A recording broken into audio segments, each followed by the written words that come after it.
Salut la compagnie et bienvenue dans la chronique qui parle de tout et de rien.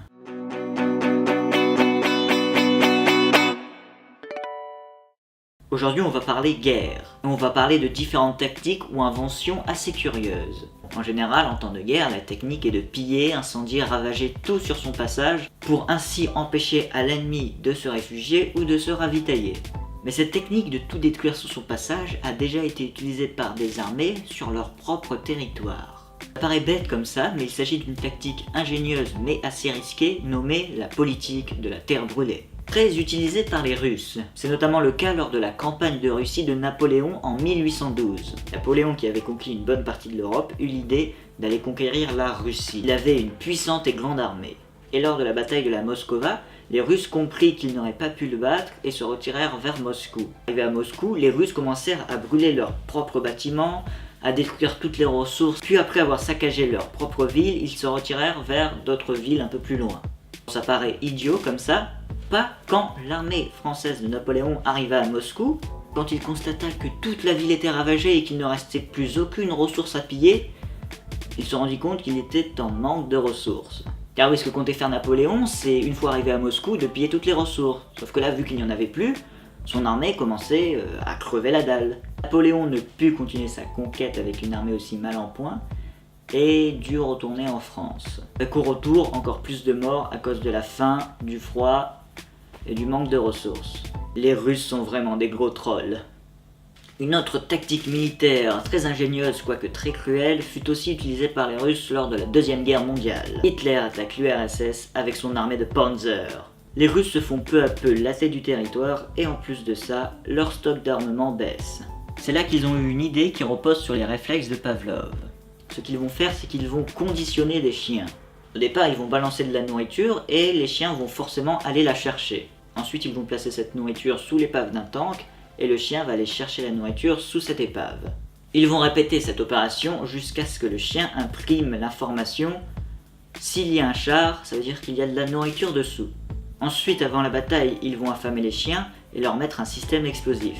Lors de la bataille, ils lâchent les chiens affamés qui vont penser que sous les tanks allemands, il y a de la nourriture. Quand le chien va passer sous le char allemand, son système explosif va se déclencher et boum!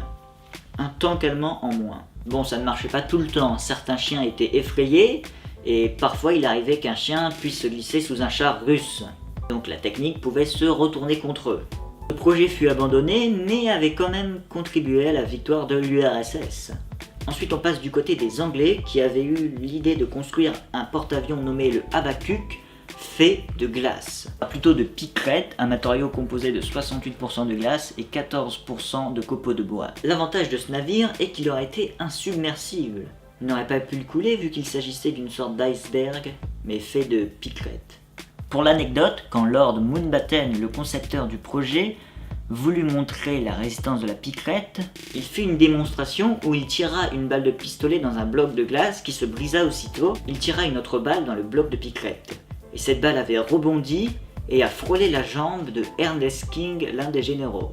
Donc il s'agissait bien d'un matériau très résistant. Revenons au porte-avions. Ce monstre aurait dû faire 610 mètres de long pour 100 mètres de large. Ses flancs devaient faire 12 mètres d'épaisseur. Il aurait été construit à partir de 280 000 blocs de glace. Pour comparer, le char de Gaulle ne fait que 261 mètres de long pour 64 mètres de large. L'armement du Habakkuk aurait été fait de 40 tourelles anti-aériennes avec une piste d'atterrissage d'une capacité de 150 bombardiers et avions. Et évidemment, il devait avoir un système réfrigérant pour éviter qu'il ne fonde. Seulement, le projet coûtait un peu trop cher et il fut abandonné. Pour la dernière info, on va parler aussi de bateaux et de camouflage. Pendant la Première Guerre mondiale, les navires britanniques se faisaient détruire par les terribles sous-marins U-boats allemands. C'est à ce moment-là que Norman Wilkinson, un artiste peintre, a eu une idée. Il s'agit du camouflage dazzle, qui signifie embrouillé en anglais. Le camouflage consistait à briser la silhouette du bateau en lui peignant des lignes de toutes les couleurs, plus souvent noir et blanc, mais aussi jaune, violet, bleu. L'avantage de ce camouflage est qu'il était difficile pour l'ennemi de connaître les dimensions du bateau ainsi que son type. Sans oublier aussi qu'il était difficile de connaître la vitesse du bateau et son cap, et de loin on ne savait pas s'il s'éloignait ou s'il reculait. Sur certains navires était peint une fausse vague sur la proue, pour qu'il soit plus difficile d'estimer leur vitesse. De plus, les sous-marins allemands utilisaient un périscope. Donc avec le système de miroir qui était à l'intérieur, l'image reconstituée du bateau était encore plus embrouillée. Cette technique était très utilisée durant la Première Guerre mondiale, mais avec l'invention du radar mais aussi des avions de guerre plus performants, ce camouflage fut abandonné durant la Deuxième Guerre mondiale, car les navires en mer étaient beaucoup trop visibles du ciel. Alors voilà, c'était tout pour aujourd'hui. Vous pouvez vous abonner, laisser un j'aime, laisser un commentaire, rejoindre la page Facebook et le Twitter, et vous pouvez aussi faire un tour sur le blog, ou encore regarder les 2 autres vidéos qui vous seront proposées. Sur ce, au revoir.